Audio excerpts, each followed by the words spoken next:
네, 감사합니다. 첫 설교라고 이렇게 우리 예아이 찬양단에서 특성도 준비해 주시고 또 우리 어안한 친구들이 이렇게 맞이해 줘가지고 더 이제 기쁨이 배로 되는 것 같습니다. 네, 오늘도 이 수요 예배에 나오신 모든 여러분들 주님의 이름으로 환영하고 축복합니다.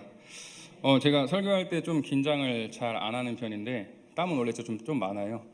원래 좀 몸이 좀 이렇다 보니까 체질이 땀이 많은데 원래 좀 긴장을 안 하는데 오늘은 오늘은 왠지 모르게 조금 긴장이 되는 것 같습니다. 근데 그 긴장한다는 게 막 떨려서 두려워서 떨리는 그런 긴장이 아니라 사랑하는 사람 앞에 섰을 때 그런 긴장감이라고 해야 될까요? 막 설레고 기대가 되고 그런 이제 긴장감인 것 같습니다. 우리 사랑하는 충일교회 모든 공동체의 사랑과 은혜가 가득하기 때문에 그런 것 같습니다. 그런 의미로 옆에 계신 분에게 인사 한번 할까요? 사랑하고 축복합니다. 네, 한 번 더 인사하겠습니다. 더 사랑하고 더 축복합니다. 네, 정말 사랑과 축복이 넘치는 우리 충일교회 공동체가 되기를 주님의 이름으로 축복합니다. 게리 체프먼이 쓴 베스트셀러 중에 5가지 사랑의 언어라는 책이 있습니다. 혹시 이제 읽어보실지 모르겠지만 5가지 언어, 말 그대로 제목처럼 이제 사랑의 5가지의 언어가 있다는 겁니다. 그 5가지의 언어가 뭔지 보면은 인정하는 말이 있을 수가 있고요. 또한 선물, 스킨십, 봉사, 함께하는 시간, 이 5가지를 가지고 사랑의 언어를 표현하는 겁니다. 혹시 여러분들은 어디에 포함되시는 것 같으신가요? 인정하는 말이 있고 선물이 있고 스킨십이 있고 봉사가 있고 함께하는 시간이 있는데 혹시 어디에 해당되시는 것 같습니까? 이게 자세히 테스트하는 게 네이버에 5가지 사랑의 언어 테스트를 치면은 그 링크가 나옵니다. 한번 가셔서 해보시고 나는 이런 거였구나, 나는 이거라고 생각했는데 오히려 그 반대 게 나올 수도 있겠죠. 저는 어떤 거 같습니까? 먹는 게 없어서 좀 아쉽긴 했는데 저는 사랑의 언어가 뭐로 나오셨을 것 같아요? 뭐로 나왔을 것 같아? 저는 놀랍게도 함께하는 시간이 놀라운 거죠. 함께하는 시간이 사랑의 언어로 나왔는데 그냥 그걸 보고 가만히 생각해 보니까 정말 맞는 것 같아요. 저는 저의 아이들 그리고 아내, 사랑하는 가족들, 사랑하는 사람들과 함께할 때 너무나 행복하고 또한 함께한다는 것이, 같이 한다는 것이 저에게 있어서 가장 큰 가치로 여겨지는 것 같습니다. 여러분, 내가 행복하다고 느끼는 것 아마도 그것이 내가 내 인생에 있어서 가장 가치 있게 여기면서 살아갈 가능성이 굉장히 클 것 같습니다. 아마 오늘 우리에게 있어서 스스로에게 가치 있다고 생각하는 것들이 있을 겁니다. 여러분들은 어느 것을 가장 가치 있게 여기면서 살아가십니까?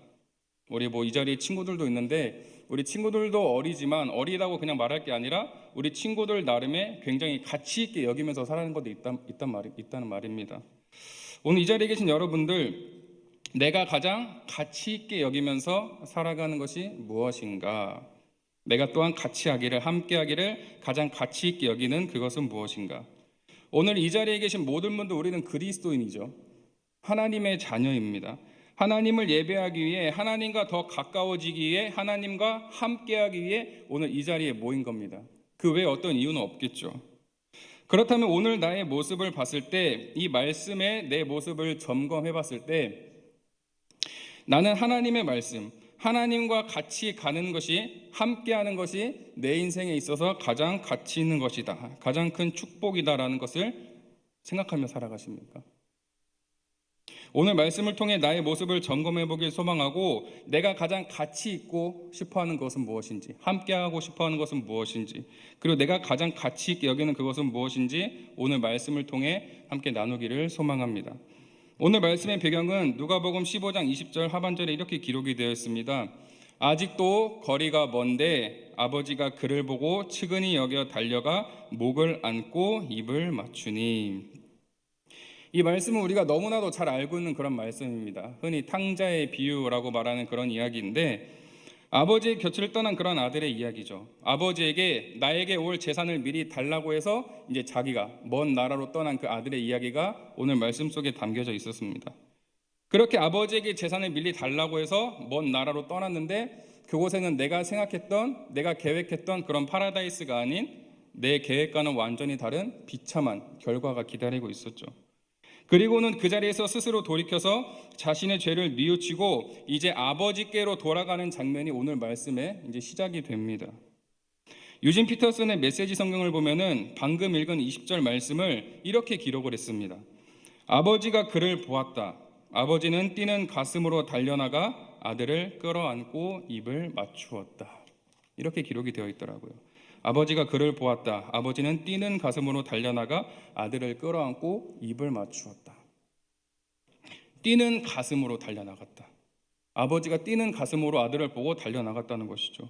이 문장 하나, 뛰는 가슴으로 달려나갔다, 이 문장 하나가 아버지의 상황, 아버지의 마음을 다 표현해주고 있는 것 같아요. 뛰는 가슴으로 달려나갔다.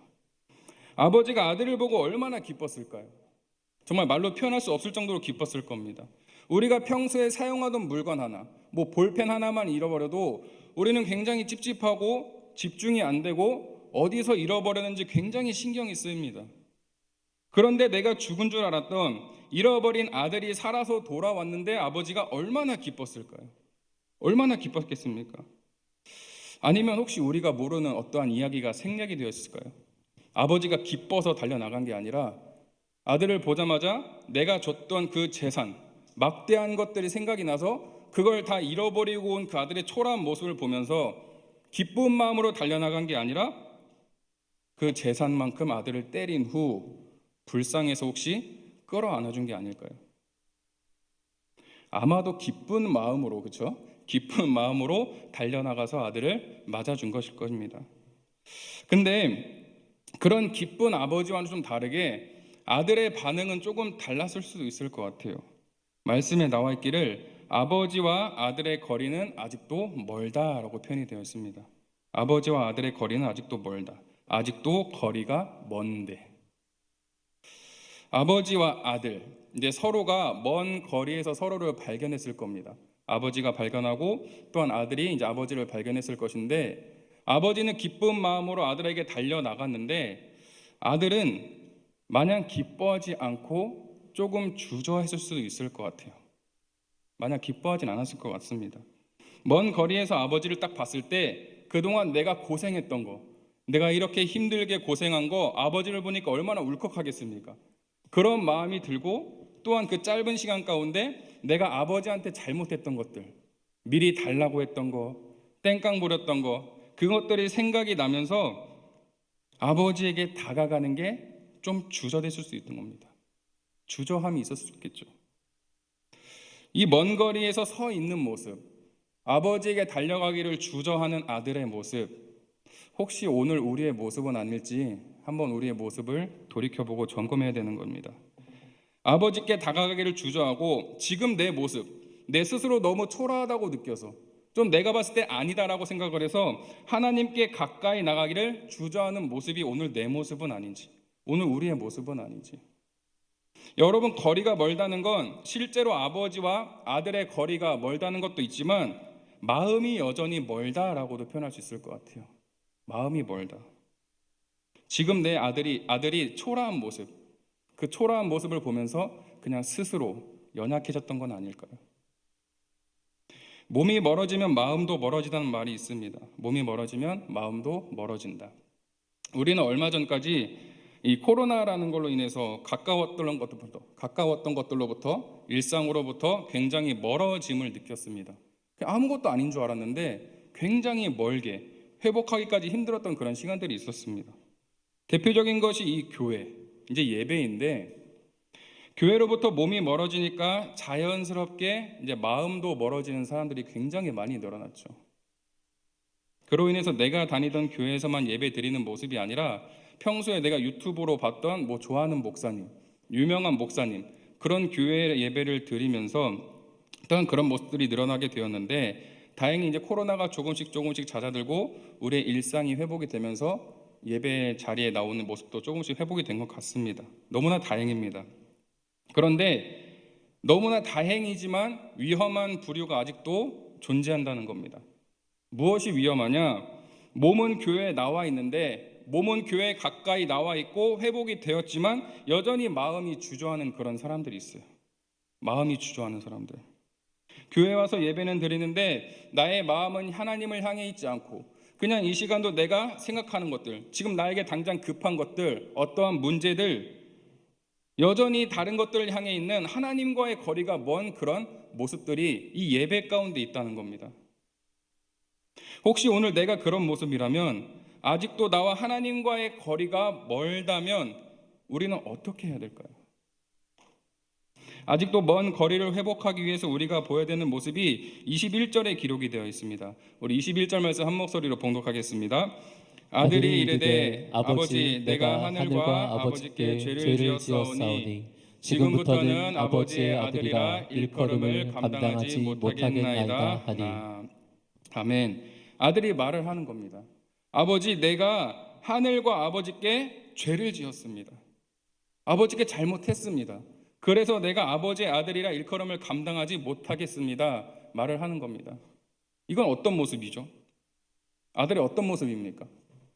자신의 잘못을 인정하는 모습입니다. 인정하는 모습. 우리는 이 인정하는 태도가 필요합니다. 그런데 우리는 하나님 앞에서 인정하는 태도가 아니라 그 반대의 모습을 오히려 당당하게 보여주고 있어요. 나의 죄를 인정하지 않습니다. 이게 굳이 큰 죄인가? 이것까지 내가 잘못을 인정해야 되나? 내 모습 그대로 하나님 앞에 나아가지 않고 오히려 자꾸만 나를 포장하려는 모습이 있다는 겁니다. 내 모습이 아닌데 자꾸만 포장하려는 모습. 여러분, 하나님 앞에 내 모습 그대로, 지금 내 모습 그대로 나아가지 않는다면 계속해서 포장하기 때문에 하나님과의 거리가 가까워지기는커녕 오히려 더 멀어지게 될 뿐이겠죠. 그래서 우리는 하나님 앞에서 이 인정하는 모습이 필요한 겁니다. 아버지, 내가 하늘과 아버지께 죄를 지었습니다. 인정하는 태도가 필요한 겁니다. 여러분, 우리의 모습 그대로 하나님께 나아가면 하나님이 막 뭐라고 하실까요? 너도 아는구나, 너도 네 잘못을 아는구나, 그래 너 그만큼 잘못했어, 막 질책하실까요? 하나님은 우리의 연약함을, 우리의 부족함을 우리보다 더 잘 알고 계시기 때문에, 너무나도 잘 알고 계시기 때문에 이미 그 부족한 것을 채울 수 있는 가장 좋은 것을 예비해 두고 계시는 거죠. 우리 22절 말씀 한 번 더 같이 읽어보겠습니다. 누가복음 15장 22절 말씀입니다. 아버지는 종들에게 이르되 제일 좋은 옷을 내어다가 입히고 손에 가락지를 끼우고 발에 신을 신기라. 아멘. 아버지는 막 뭐라고 하지 않습니다. 아들을 혼내지 않았어요. 아버지가 준비해 놓은 것을 아들에게 주었습니다. 아버지는 아들이 어떤 모습이 이 아들의 본 모습인지, 이 아들이 얼마나 가치 있는 사람이고 가치 있는 존재인지 그것을 알려주었습니다. 아버지의 곁을 떠나 자기의 뜻대로 내가 하고 싶은 대로 살아가던 그 아들은 어떤 모습이었습니까? 완벽했나요? 화려했습니까? 쥐염 열매를 주워 먹으면서, 그 돼지가 먹는 그 열매를 먹으면서 자신의 배를 채우는 그런 형편없는 모습이었습니다. 아들이 멀리서 봤을 때 이 아들과 돼지가 누가 누구인지 구분이 되지 않는 그런 상황이었다는 겁니다. 얼마나 비참합니까? 이게 사람인지 돼지인지 구분이 되지 않는다면 얼마나 그보다 더 비참한 모습이 있겠습니까? 조지 오웰이라는 사람이 쓴 동물농장이라는 책이 있습니다. 이 동물농장에 보면은 이제 비유에서 나온 그런 모습들이 있는데, 이 동물들이 농장에서 우리가 주인에게 부당한 대우를 받는다라고 생각을 해서 막 반란을 일으킨 그런 내용들이 있습니다. 그래서 이제 동물들이 마치 사람인 것처럼 행동을 하고 자신들만의 규칙을 세우고 그렇게 사회를 만들어서 이제 살아가는 모습이 그려져 있는데, 마지막쯤에 이런 장면이 묘사되어 있습니다. 어떤 모습이냐면 사람과 돼지가 이제 포커를 치는 그런 장면입니다. 포커를 치는데, 포커를 치면서 서로 싸우는 모습이 묘사가 되는데, 이제 창밖의 동물들은 이제 돼지에게서 인간으로, 그리고 인간에게서 돼지로, 다시 돼지에게서 인간으로 번갈아 시선을 옮겼다. 그러나 누가 돼지이고 누가 인간인지, 어느 것이 어느 것인지 이미 분간할 수 없었다. 여러분, 사람의 모습을 이렇게 짐승과 분간할 수 없다고 한다면 얼마나 비참한 모습입니까? 옆에 있는 분 보시면 당연히 분간이 되잖아요. 그죠? 그러면 다시 한번 옆에 계신 분 보고 한번 자세히 한번 살펴봤으면 좋겠습니다. 한번 자세히 보십시오. 네. 그것 때문에 이유가 아니고요. 한번 자세히 보십시오. 자세히 봤을 때 하나 질문 드리겠습니다. 내 옆에 있는 분을 이렇게 자세히 봤을 때 이 사람이 그리스도인인지 하나님의 자녀인지 딱 구별이 되시나요? 구별이 되십니까? 사람들이 우리를 봤을 때, 우리 교회에 다니는 우리 그리스도인들을 봤을 때, 그리고 하나님을 모르는 사람들과 우리를 번갈아가며 봤을 때 누가 교회를 다니는 사람인지, 누가 교회를 안 다니는 사람인지, 누가 하나님을 아는 사람인지, 하나님을 모르는 사람인지 그게 분간이 안 되면 어떨까요? 아버지에게 출단한 그 아들의 모습을 보면 이 사람이 어떤 사람이었는지, 과거에 어떤 사람인지, 이 사람의 집안이, 이 사람의 아버지가 얼마나 많은 걸 갖고 있는 사람인지 알 수가 있었을까요? 지금 이 사람은 굉장히 초라한 모습인데, 여러분, 내가 교회에는 와 있지만 여전히 마음은 하나님이 아닌 다른 것들을 향해 있고, 여전히 다른 사람들이 보기에 나는 그리스도인이 하나님의 자녀가 아닌지, 긴지 아닌지 분간이 안 된다면 한번 우리의 모습을 다시 한번 점검해야 되지 않을까요? 아버지의 곁을 떠나 자신의 뜻대로 살아가던 아들의 모습은 돼지가 먹는 쥐염 열매로 배를 채우던 그런 형편없는 모습이었습니다. 자신의 본래의 모습, 정체성을 잃어버린 그런 모습이었죠. 하지만 아버지와 같이 있는 아들, 지금 아버지와 함께 있는 아들의 모습은 자신의 본래의 모습인 가장 가치 있는 모습으로 돌아오게 되었습니다.